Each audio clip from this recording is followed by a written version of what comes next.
Look, I've been twice poisoned by the FSB to near death for my opposition work. I've received a 25-year sentence in prison, essentially a life sentence in hard security prison in Siberia. Safety is not a word that comes into the vocabulary of somebody who is in opposition to Putin's regime in Russia. We know all the risks.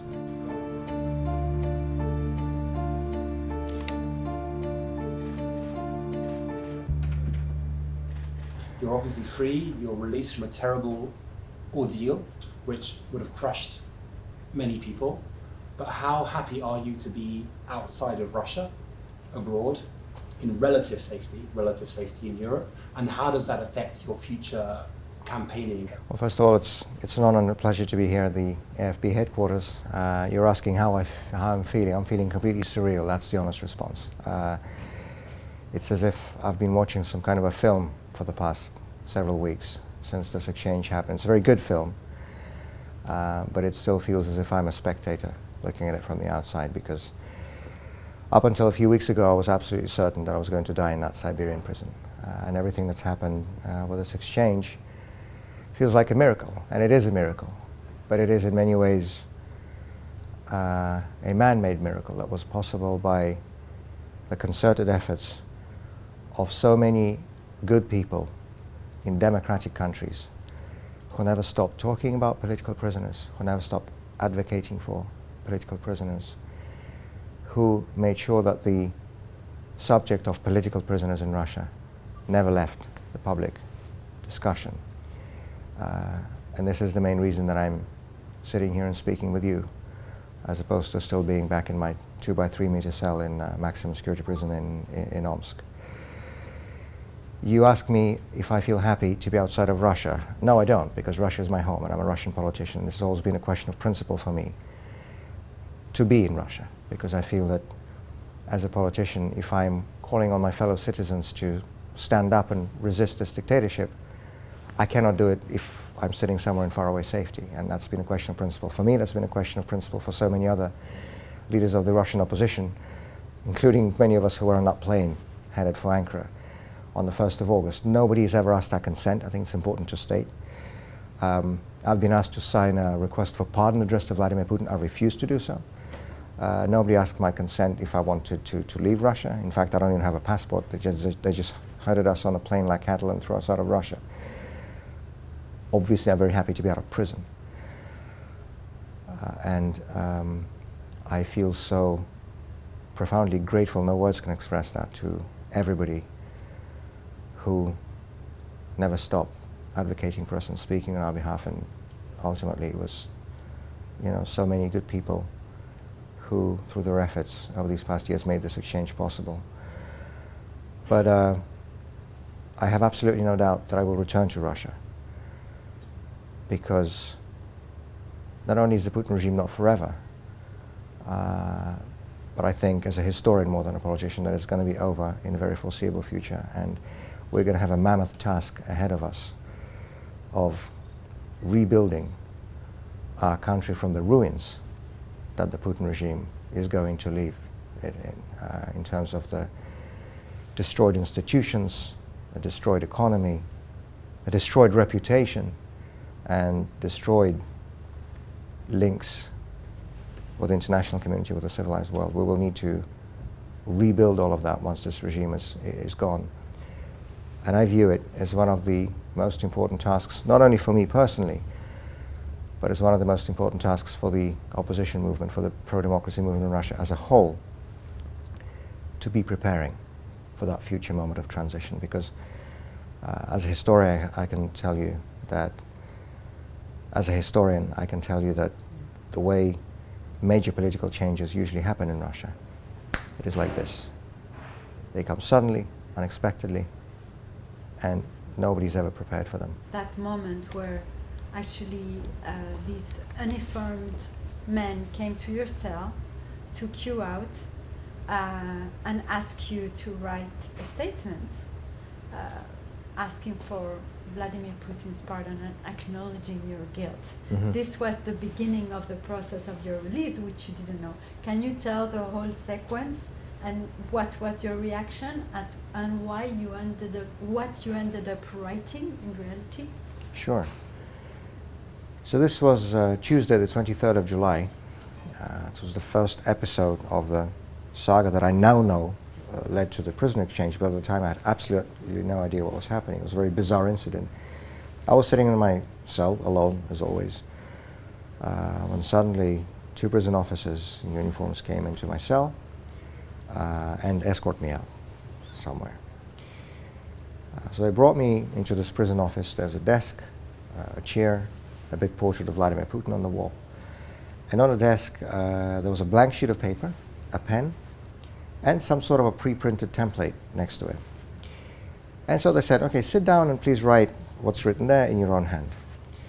So I sit down and I look at the template, and it is a request for pardon addressed to Vladimir Putin, in which I was supposed to admit my guilt of all the quote-unquote crimes that I've been convicted for.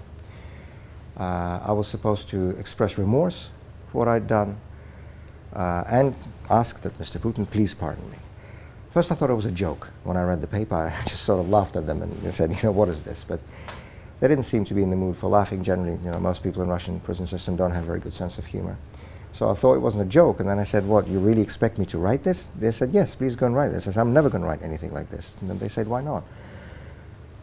So I said, well, first, because I do not consider Vladimir Putin to be a legitimate president of Russia. I consider him to be a usurper, a dictator, and a murderer, who is personally responsible for the death of Boris Nemtsov, who is personally responsible for the death of Alexei Navalny, who is personally responsible for the deaths of thousands and thousands of civilians, including children in Ukraine. And I'm certainly not going to admit any guilt, because I'm not guilty of anything.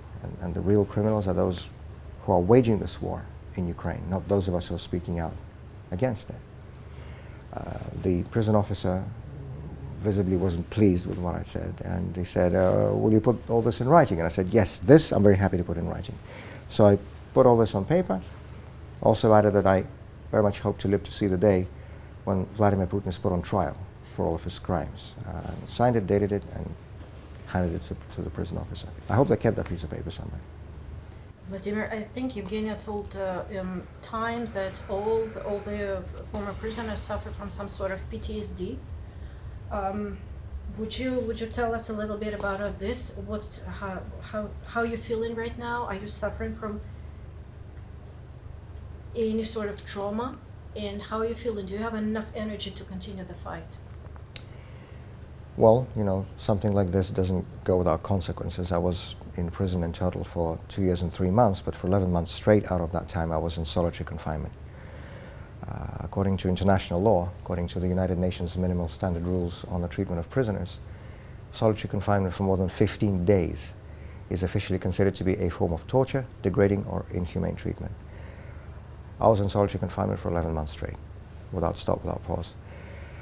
And I have to say, it really gets to you psychologically when every day you sit in this small cell, 2 meters by 3, confined space, one small metal barred window under the ceiling.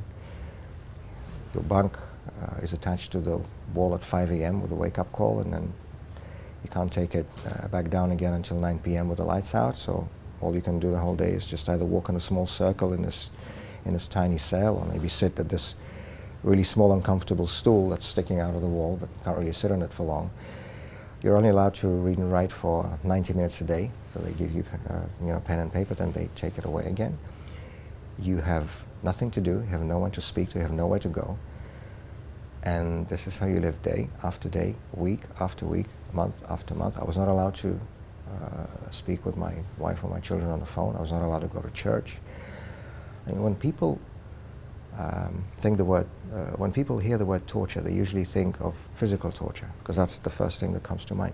But torture can be moral and psychological and mental, and that could be even harder than anything that's physical. I mean, that's the reason for the UN rules, because people know this. And so, needless to say, it is not very easy for a human being to, well, let me put it bluntly, to stay sane in those circumstances. It takes sort of a lot of internal strength. It also takes a lot of moral support from the outside. And one of the things that really helped me survive in there were the many, many letters that I received, both from across Russia, but also from across the world. And so I always urge people, please find time to write to political prisoners. It may not seem like a big thing from the outside, but only someone who's been in that situation can appreciate how much hope and how much light and how much warmth there is in that little sheet of paper that the prison guard hands you through the feeding slot in the cell door. And as I mentioned at the start of our conversation, everything that's happened to me over the past several weeks feels completely and utterly surreal, because I was certain that I was never getting out of there. I was certain that I was going to die in that Siberian prison. And it is, of course, going to be a process to transition back into normal life, to transition back into normal work. First of all, and most importantly, to reconnect with my family, with my wife and children, with whom I was not even allowed to speak on the phone throughout my time in prison. And it's going to be a process of transition for the whole family. But we are fortunate to have the support of so many friends and so many good people. And I am just so fortunate, and have been throughout all this ordeal, to have the love and the support and the solidarity of my wife and my children and my whole family. So whatever the difficulties, I have no doubt that we'll be able to overcome everything and get back to normal life.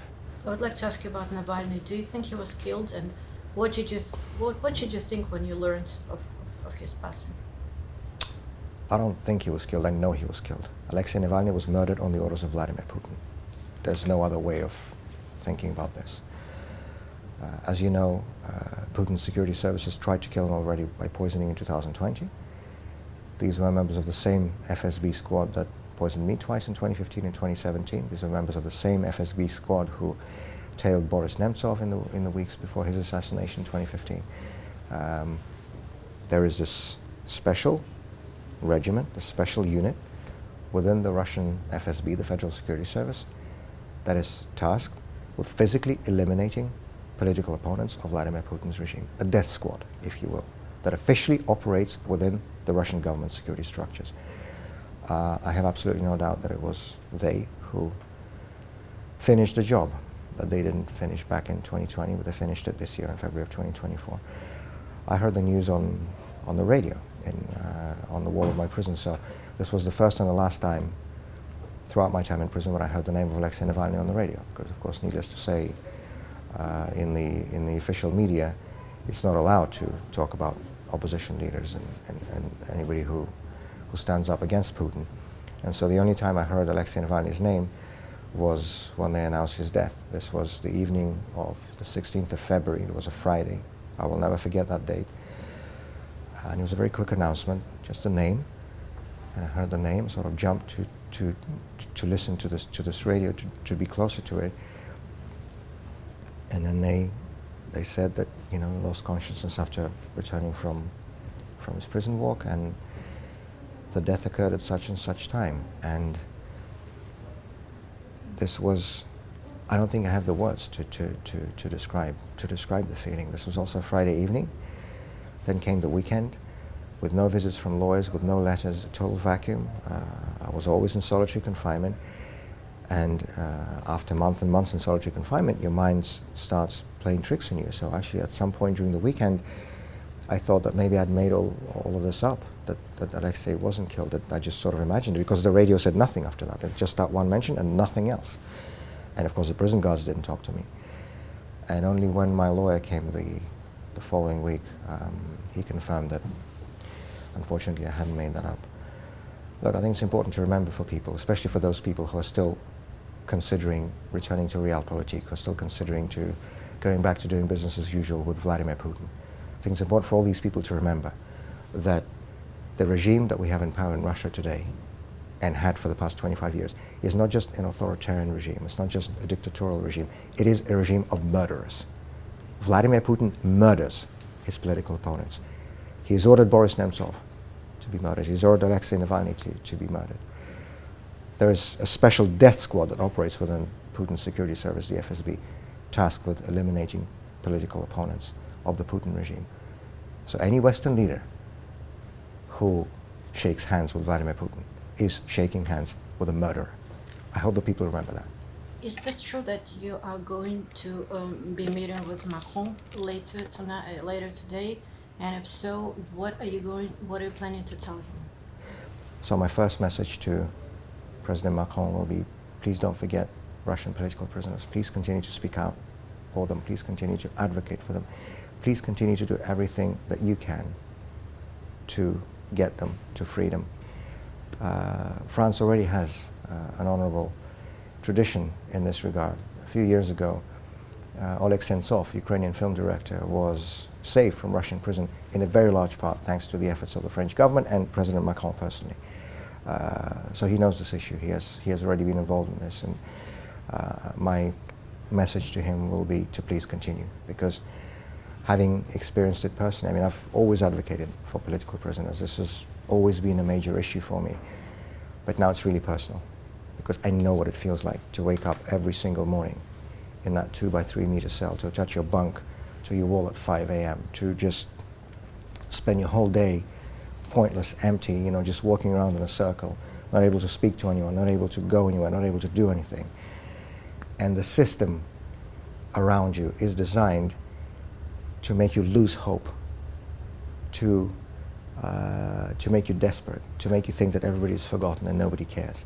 And it is so, so important that the leaders of democratic nations send that message loud and clear, that political prisoners in Russia are not forgotten, and that the free world will do anything and everything in its power to secure their freedom. So this will be the first message.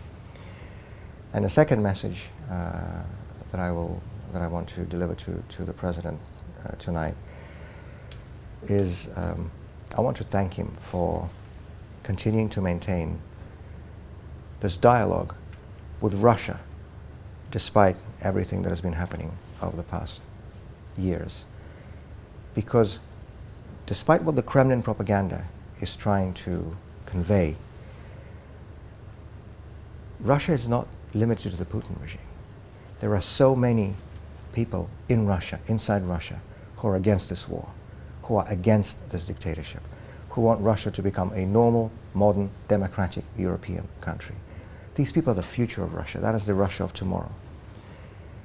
And if we still believe in a Europe whole, free, and at peace with itself, and I certainly do, the only way that's ever going to be possible over the long term is with a free, peaceful, and democratic Russia as a part of that big Europe. If you had a chance, Vladimir, would you meet with the President of Ukraine, Vladimir Zelensky? Absolutely, and I have many friends, not only in Ukraine generally, that goes without saying, but also in the Ukrainian political circles, and I've been in touch with many of them since my release. I've seen some of them since my release. I haven't been to Ukraine itself, but at international events. And absolutely, I'd be honored to go to Ukraine. The last time I was in Kiev was 5 years ago, when I was there to speak at the official opening of Boris Nemtsov Square in front of the Russian embassy in Kiev.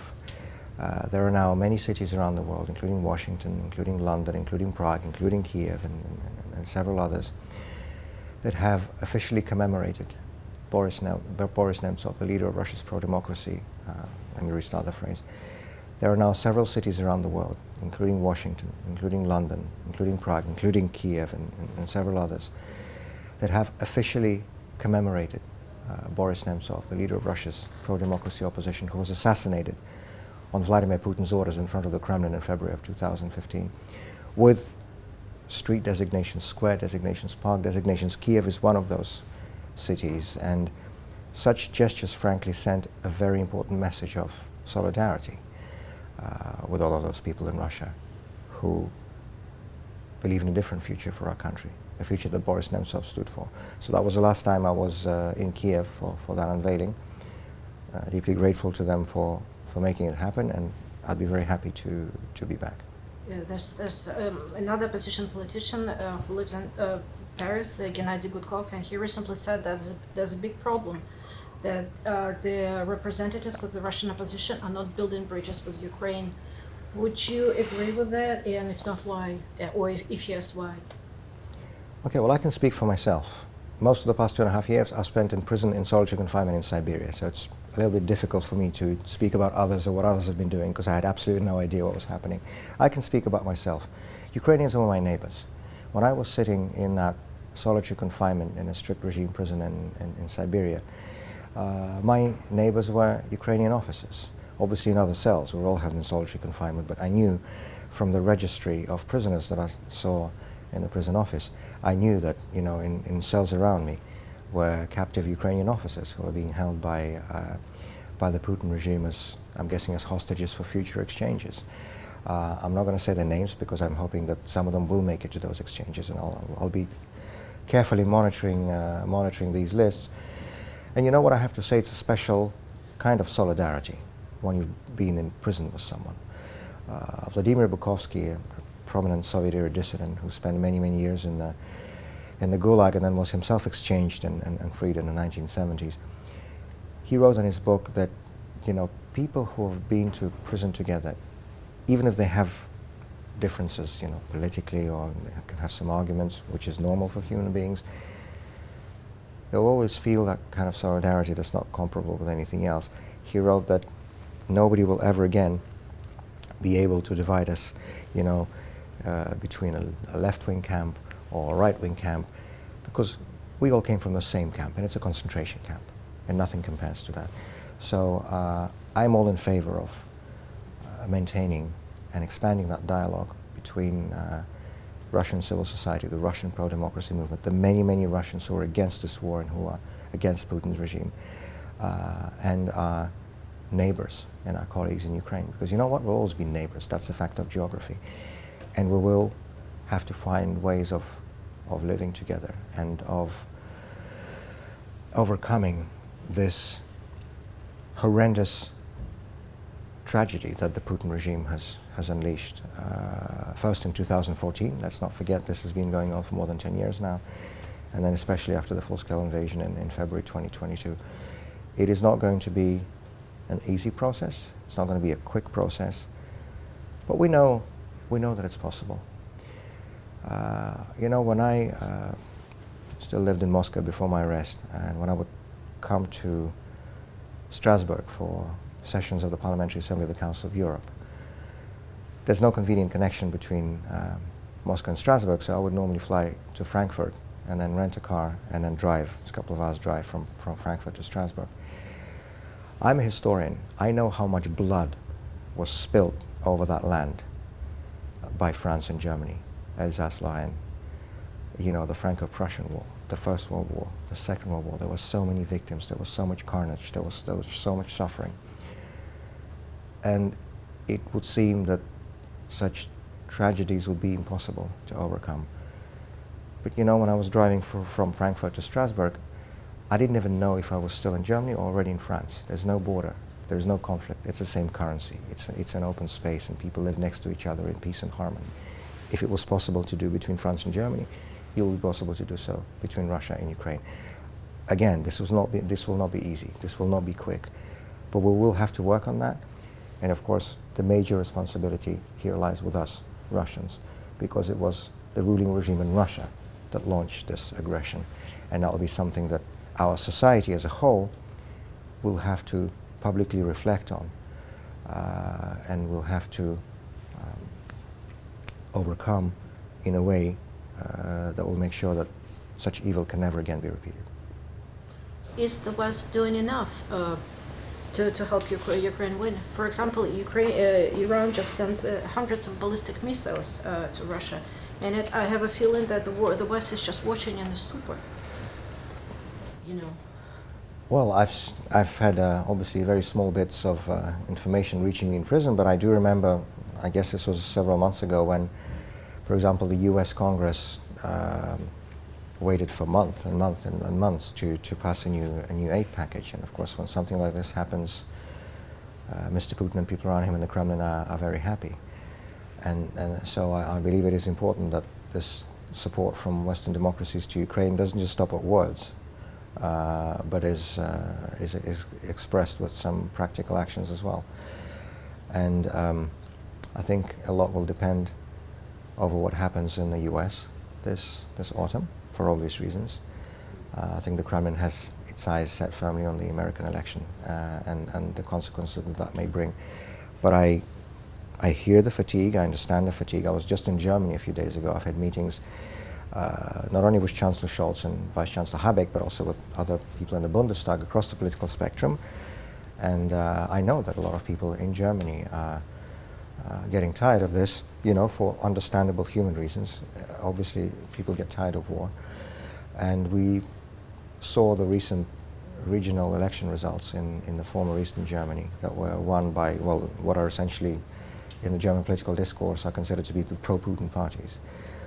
But again, to go back to what we just discussed, I think that the problem is that if there is some sort of a freezing to this conflict, if the Putin regime is allowed any kind of a face-saving exit from this war, that's not going to end the war, that's just going to prolong it. And all it means is that we'll be talking about another war a year or a year and a half down the road.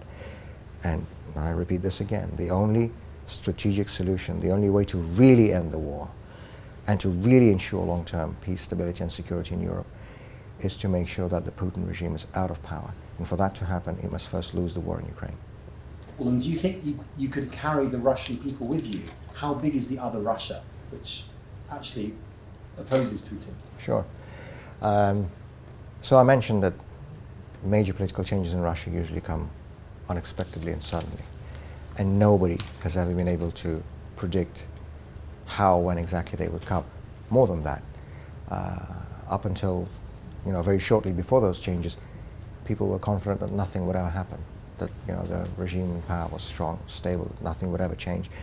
You know, I doubt that the Tsarist interior minister, Count von Plehve, when he boasted in 1904 about the need for a small victorious war, as he termed it, against Japan, to stave off revolution, I doubt that he expected that that war, which turned out to be neither small nor victorious, would actually trigger a revolution and would end up creating a constitutional monarchy in Russia, where the Tsar was, you know, forced to concede a parliament, freedom of the press, freedom of political parties, and so on. When Vladimir Lenin gave his famous speech in Zurich to the young Swiss Social Democrats at the end of January 1917, and said that we old folks will not live to see the decisive battles of the coming revolution, I doubt he expected that the revolution would start in 6 weeks. And I'm old enough myself, as a child, but nevertheless left a very strong impression.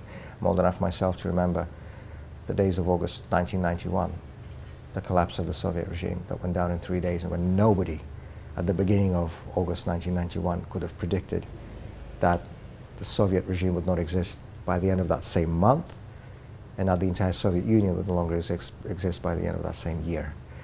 This is how things happen in Russia. Nobody will be able to tell you exactly when or how the Putin regime will go down. But we know that it will, because nothing is forever. That's a very obvious fact. But also, more importantly, because, look, we know how history operates. We know the laws and the logic and the ways of development of history. I'm a historian by education. And there is absolutely no doubt that the general historical trends, yes, there are some shortcomings, yes, there are some setbacks, some disappointments, but the general historical trends, without any doubt, are away from tyranny and towards political freedom. If we look at the map of Europe, you know, just 3.5 decades ago, that's nothing by historical standards. Half of Europe was living under dictatorships or authoritarian regimes. Today, there are only 2 dictatorships left in Europe. That's Putin's Russia and Lukashenko's Belarus. And I have absolutely no doubt that their time is limited too, because, you know, the famous phrase that the arc of history bends towards liberty. It may not bend as fast as we'd like, but there's no question about the direction. There's absolutely no reason why it'll be impossible to have democracy in Russia. People who suggest this, I believe that, you know, such an argument that there are certain countries and certain nations and certain peoples that are just unfit to live under democracy. Well, first of all, this so-called argument is insulting, but much more importantly, it is false. I think the best response to this kind of argument was given by President Reagan in his famous Westminster address in 1982, when he said that it is cultural condescension or worse to suggest that there's a nation on the face of this earth that would prefer slavery to freedom. You know, those words ring just as true today as they did 4 decades ago. Russians are no worse and no better than other Europeans. There are so many countries in Europe that used to live under tyrannical regimes, under dictatorships. And it was said about them as well, countries like Spain or Germany, that, you know, they're destined to live with these kinds of regimes forever. Look at them today. There's absolutely no reason why Russia should be different. I have absolutely no doubt that in a very foreseeable future, Russia will become a democratic country. And I view it as my task and my duty and my responsibility to do everything that I can to try to bring that day a little closer. Would you warn Macron against any engagement with Putin, or do you see, in terms of realpolitik, engagement between the governments of France and other Western countries and Russia as inevitable and even desirable to help bring about an end to the war? You know what? I think we've had enough of realpolitik. Realpolitik is what made Putin the monster that he is today. Because for so many years after Putin came to power, we in the Russian opposition movement tried to say, to warn, to shout about the dangers that this regime represented, not just to us in Russia, but also to our neighbors in Europe, to everybody else in the world. Because the way such regimes operate in our country is that with time, inevitably, domestic internal repression turns into external aggression. This is exactly what we saw with Putin, and it was obvious from the very beginning that this was going to happen. And so the so-called realpolitik that Western leaders for so long engaged in with regard to Vladimir Putin's regime, when, you know, they would look into his eyes and see his soul, when they would declare resets with him, when they would invite him to international summits and legitimize him in the eyes of the international community and sort of give financial gains and benefits to his regime and so on. That is in large part what brought us to this moment, when we are living through the largest military conflict in Europe since the end of the Second World War. And so, no, we certainly don't need more realpolitik. That's one thing we definitely do not need. And I think it is very important that the world's democracies stand on their values, stand on their principles, actually practice the principles that they are founded on. And if we're talking about this specific situation, it is very important that Vladimir Putin is not allowed to win the war against Ukraine. I'll say more than that. It's very important that Vladimir Putin is not allowed to have a face-saving exit from this war in Ukraine. The Putin regime must be defeated in this war of aggression that it has launched against Ukraine. That is absolutely clear. That is the message that I conveyed in my last TV interview the day before my arrest in Moscow in April 2022. That is a message I'm repeating again today. Because if, God forbid, the Putin regime is allowed to sort of present the outcome of this war as a victory and survive in power, all it means is that, you know, a year or 18 months from now, we'll be talking about another war or another conflict or some other catastrophe that the Putin regime will unveil. Because Vladimir Putin has been in power for 25 years, and throughout all this time, this man has brought war, death, and suffering both to our people in Russia and also to others around us. The only strategic solution to this crisis, the only strategic end game, is for the Putin regime to be out of power and for Russia to finally enter a path of normal, democratic European development. If we don't want to freeze the problem and leave it to the next generation to solve, but if we actually want to find a real long-term strategic solution, this is what we must keep our eyes on. Because, once again, I firmly and fundamentally believe that the only way to ensure peace, stability and security and democracy in Europe over the long term is with a free, peaceful and democratic Russia as part of that equation. Vladimir, our AFP guard told us just now that you might have been followed here by two Russian-looking men. One was wearing purple shirt and another gray. Did you see them? No. You're laughing, but is security an issue? Are you afraid for your safety? Look, I've been twice poisoned by the FSB to near death for my opposition work. I've received a 25-year sentence in prison, essentially a life sentence in hard security prison in Siberia. Safety is not a word that comes into the vocabulary of somebody who is in opposition to Putin's regime in Russia. We know all the risks. My closest friend and my mentor, Boris Nemtsov, was murdered literally in front of the Kremlin on Putin's orders in February of 2015. And we know very well that these attacks against Kremlin opponents happen not just on Russian soil, but outside as well. But first of all, I'm not going to become paranoid over this, because that's exactly what the other side wants. And secondly, and actually most importantly, look, I believe in what I do. I've been in this for 25 years. I came to work with Boris Nemtsov back in the autumn of 1999. I've been in Russian opposition politics for a quarter century now, the same period of time that Putin has been in power. I believe in what I do. I care about Russia. I believe in the future of Russia. I think my country deserves a better future than to live under a murderous, aggressive, dictatorial regime led by a former Soviet KGB officer. And so I'm going to continue my work, whatever are the risks. But the most important thing here is that at the end of the day, it's not about personalities. Nobody has ever been able to change or alter or annul the laws of history, the logic of historical development. Whether Putin likes it or not, the future is coming, and the future of Russia is democratic. And even if he kills all of us, all of those who are the public faces of the Russian pro-democracy movement today, well, all that means is that others will come in our place, because the future cannot be stopped, and Vladimir Putin won't be able to either.